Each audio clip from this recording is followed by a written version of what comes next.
Hello, welcome to Cybernetic Vlogs number 2. I think what I'm going to talk about today is the concept of feedback loops.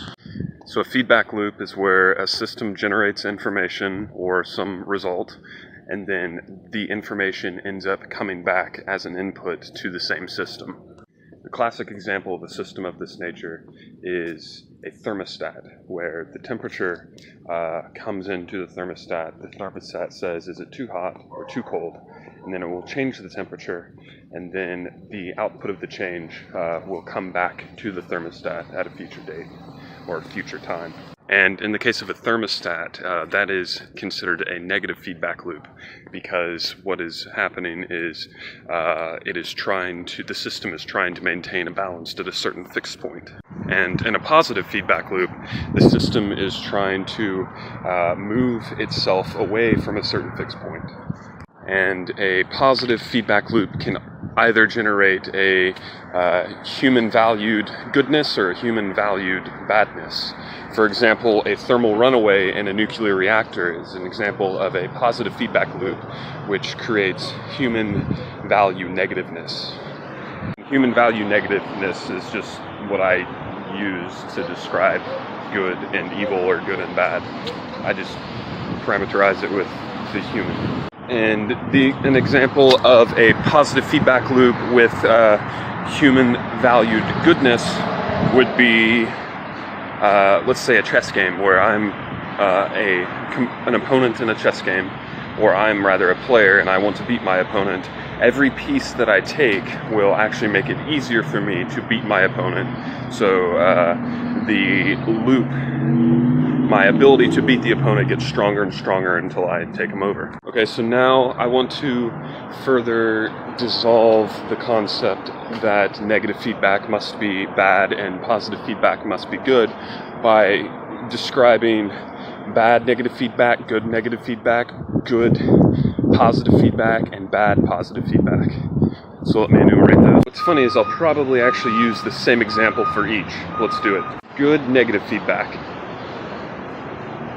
Your fruits and veggies require that they are kept at a certain temperature, cold, and the thermostat is set such that they remain cold. If the temperature of the refrigerator gets too high, the thermostat reads it, uses that negative feedback to reduce the temperature of the refrigerator. Again, another positive or negative feedback that is good is it's way too hot in California, the AC kicks on and cools down my house, and it tries to maintain that perfect temperature. Bad negative feedback happens inside of an addicted person's mind, where their brain's set point gets set to a chemical stew that exists only when they're intoxicated. And any deviation towards a better chemical mix in their brain, which is not as detrimental to their functioning, will actually increase pain in their bodies, and they get withdrawals because their brain has to change, and that negative signal will come into the body and cause them to relapse. Okay, so now on to positive feedback, and I would actually like to give a positive feedback example that is related to my previous negative feedback example. So a really bad positive feedback loop is caffeine addiction, where someone is tired at night and they want to increase their productivity, so they take a bunch of caffeine and massively boost their productivity. That feeling of elation gets fed back into the system.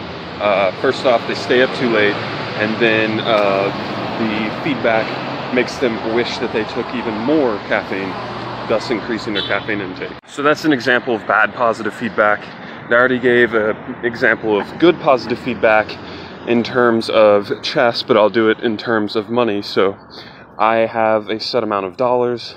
I spend those dollars to improve my education, and then that education in turn will give me more dollars, which I can then use to pile back into education, and that cycle continues, and it deviates away from the original amount of money and education that I have, and rockets me up to high levels of money and education both. So that is a good positive feedback loop that every person should strive to get into. I think the last topic of discussion is how to find feedback loops, especially good positive feedback loops and good negative feedback loops. But let's stick with good positive feedback loops. The reason I want to stick with good positive feedback loops is because they're a little more difficult to identify, and the body itself is very good at providing good negative feedback loops, because the only way the body can exist is if it creates homeostasis, and that's all driven through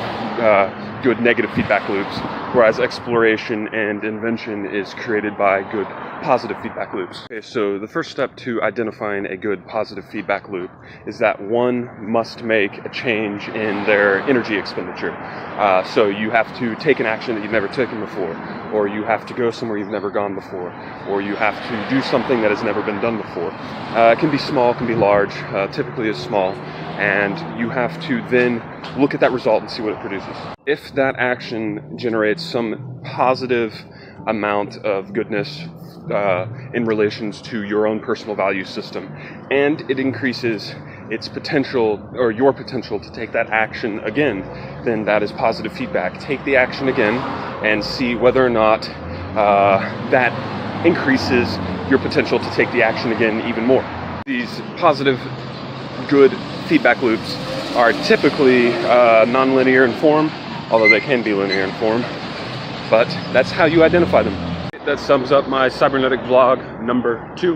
Hopefully in the future I will have more interesting things to show you as opposed to just interesting ideas, and I just need to create some positive feedback loops to make that happen. So let's see what happens in the future.